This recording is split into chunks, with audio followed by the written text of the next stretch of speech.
The Global Latin Factor Podcast.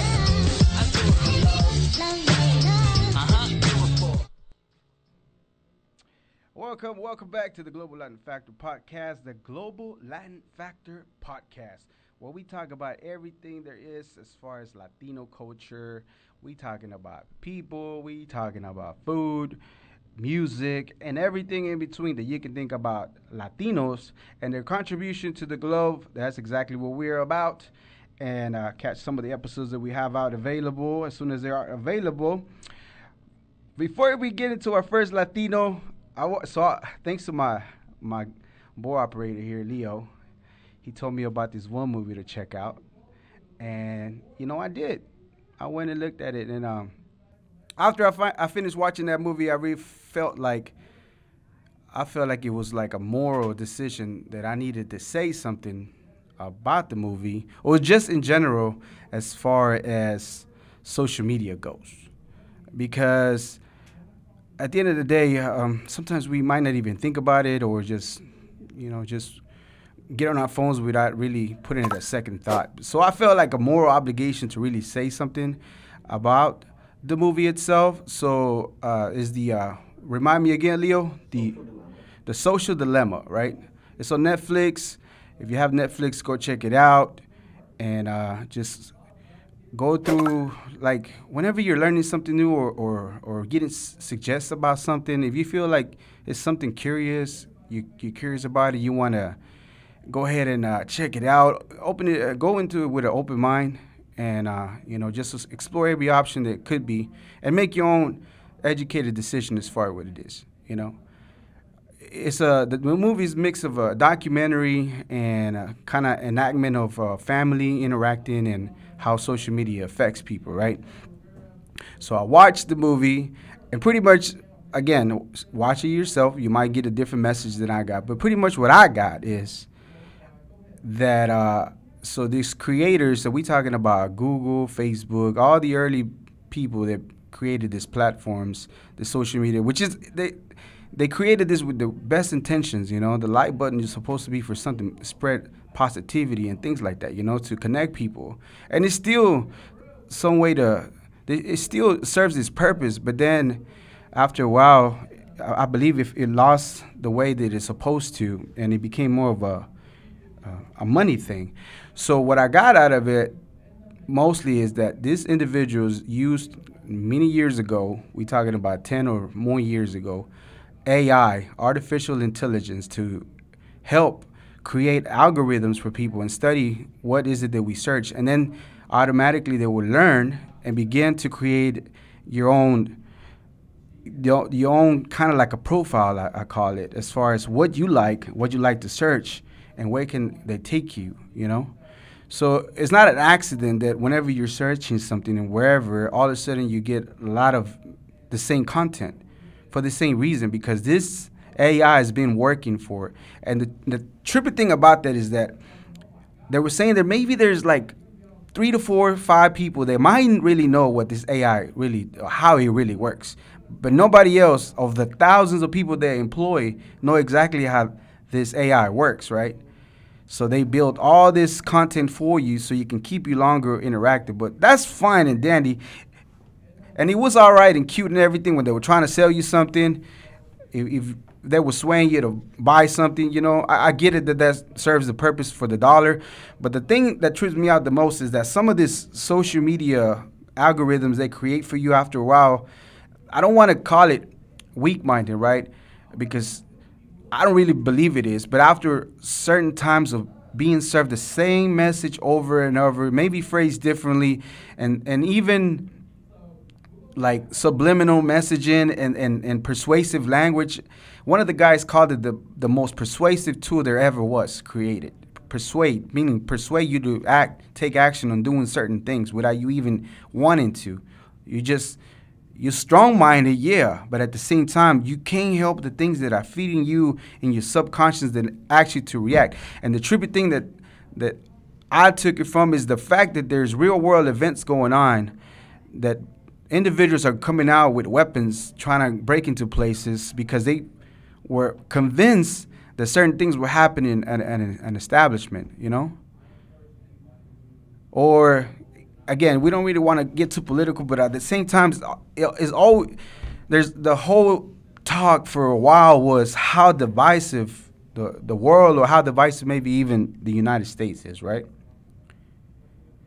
But another thing they talked about is that if I'm searching something, whatever it might be, that maybe the same person searching the same thing might be getting different hits of different things because they already have the profile of the things that you liked, the things that you might want to be more interested in. You know, when they convinced Kyle Irving, I believe, basketball player, that the world was flat, he went into a YouTube rabbit hole, and even though he's a basketball player, most of them have degrees, went to college, still smart. It didn't matter because again, if they feed you consistently the same message, and you go through that rabbit hole, they call it, of different things, and again, your idea that was fundamental from years ago of the way that you were educated, that all of a sudden that breaks and you begin to think of something different. Like the world might not be round, it might be flat.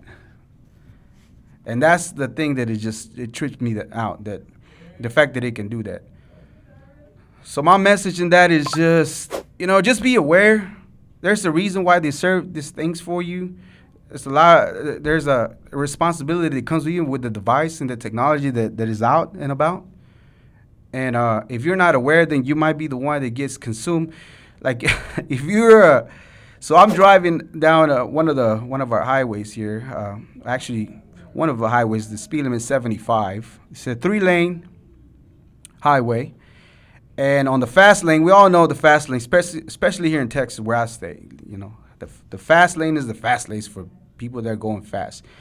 And if you're on that highway going 60, 65, and when I pass you, I look over to my left and you're on your phone, then you got a problem. You know, you got a major problem of addiction of your phone, you know.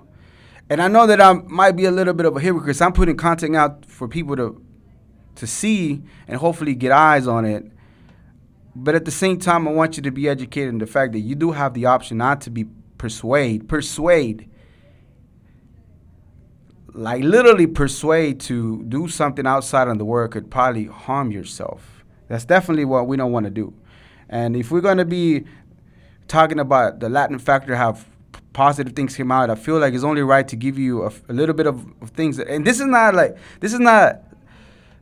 conspiracy theory. It's really not. This is just plain and simple information that of people that were interviewed that were there, that saw this, and I'm taking and making my own interpretation of what I took from it, but there's a lot more.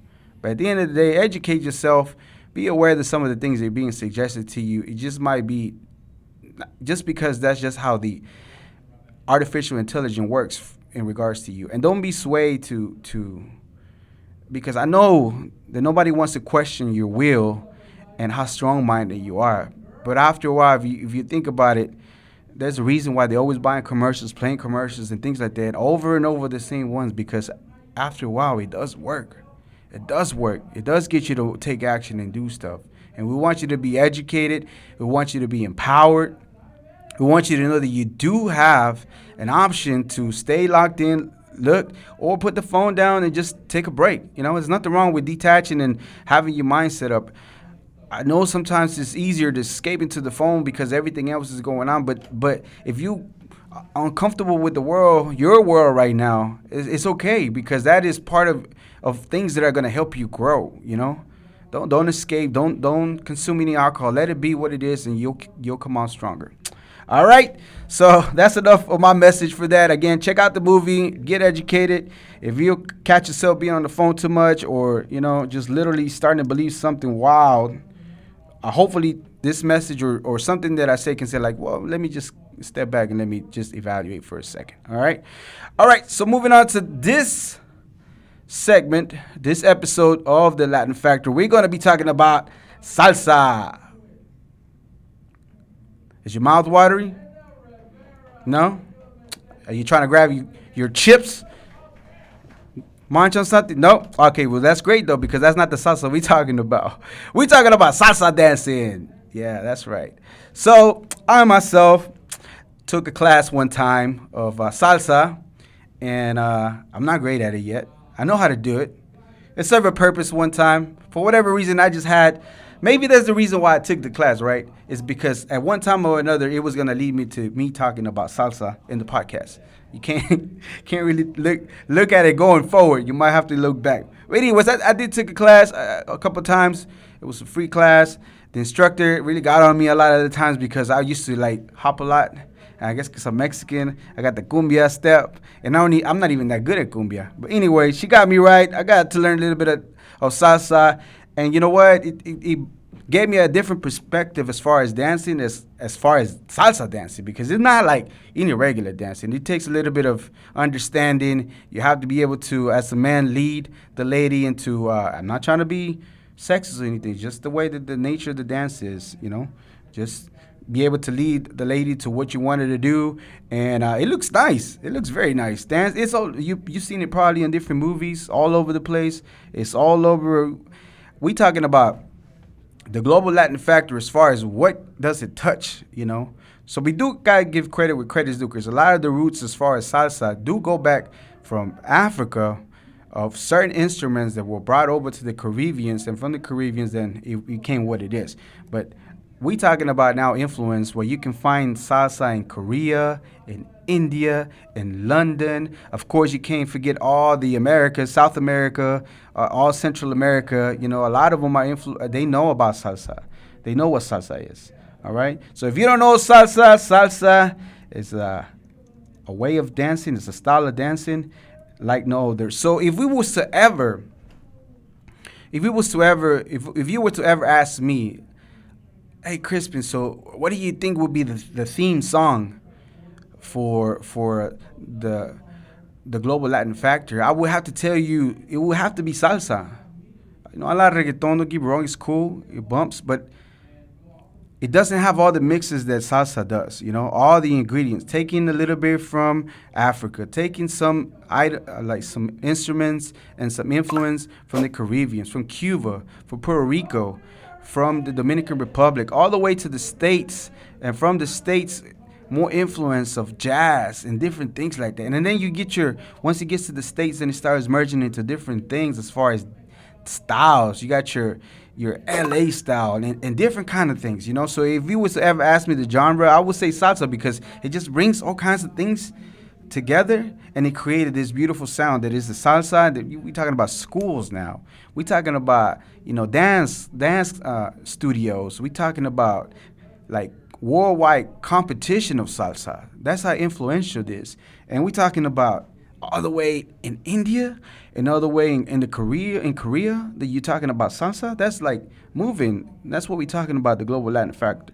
So salsa is a dance and musical style deep Caribbean and African roots, as I told you before. And again, it was mostly popular. So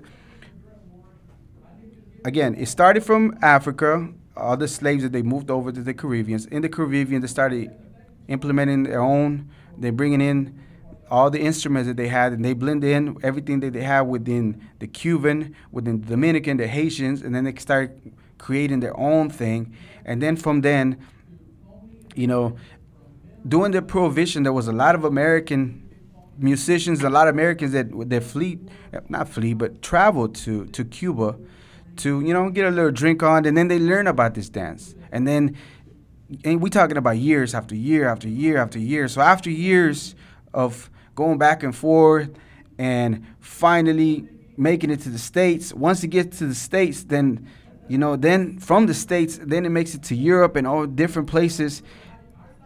It's crazy how it took years. It took years to develop the modern, not to mention it wasn't even salsa.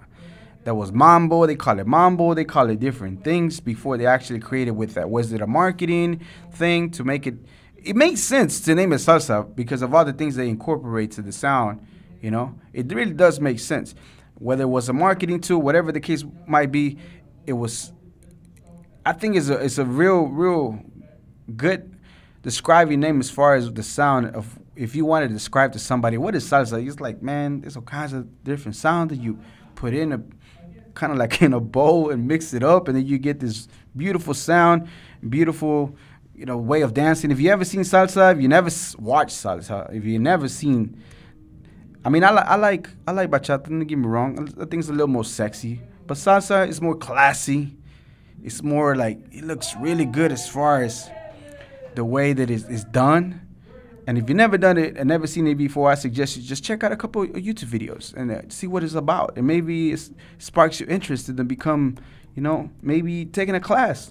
Google it, Google something, and then, you'll be able to maybe be there. So we combining different sounds again, danzón, they call it rumba, and then a lot of the sounds that came from the slaves, and we talking about even Spanish flamenco, different styles of dancing, different vibes, different things like this, flamenco, you talking about rumba, everything and every kind of little thing contributed to what eventually became salsa.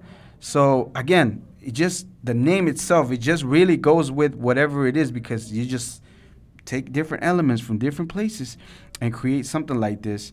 And it was even the American soldiers were first became aware of the salsa during the Cuban War in 1898.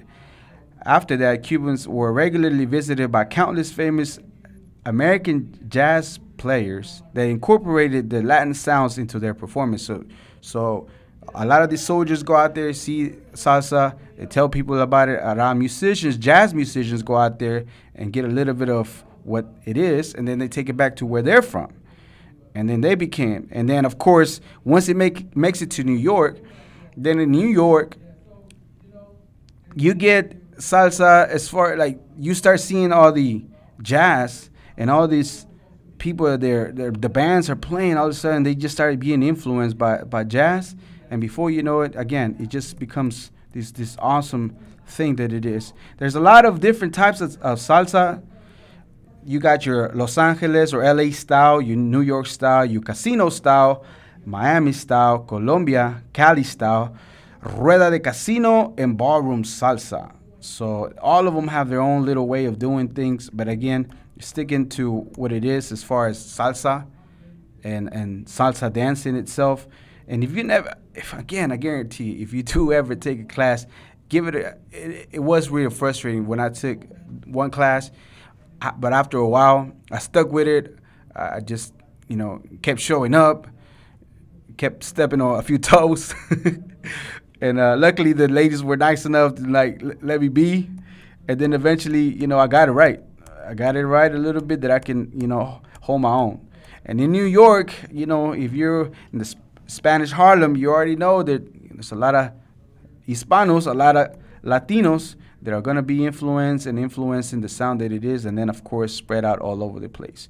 So we're talking about some of the and I'm pretty sure you heard of some of these famous, very famous, some of the pioneers, some of the artists, such as Tito Puente, they call it the King of Mambo, again, Mambo, salsa, and then Celia Cruz, also known as the Queen of Salsa.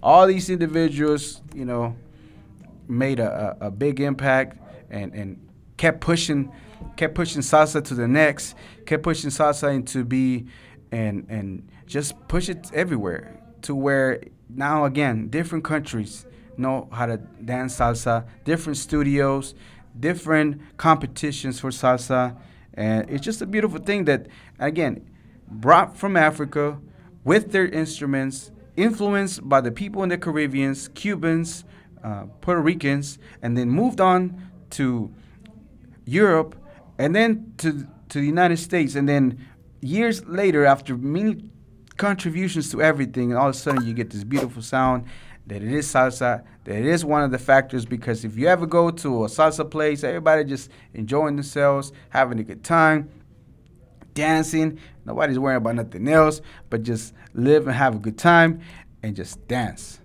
And of course, you have your different type of salsa. You have your hard salsa, and you have your most little romantic salsa, and there's nothing wrong with it, just salsa. And I'll leave you with that as far as the salsa, what it is, not the chips, not the salsa. I love that too, by the way. We'll maybe do one of those episodes as far as that salsa, how it came to be. But for right now, we're talking about the actual dance. So the final thought on that one is that it takes years sometimes to do things. It takes years and different collaboration, the different mixes of different things to come. A lot of the times we take it for granted that we just feel like things are happening right now, and that's always it is. But we never realize that things happened years ago before our time. Not to reflect and ponder on the past, but know that if you set a goal, sometimes it might not happen immediately, but just give it some time and keep at it. Because eventually, if you keep contributing to the things that you want to do, then eventually you're going to see something like salsa that is spread all over the world. This is the Global Latin Factor. I'm your host, Crispin Valentin. We'll see you next time with the next episode of the Global Latin Factor.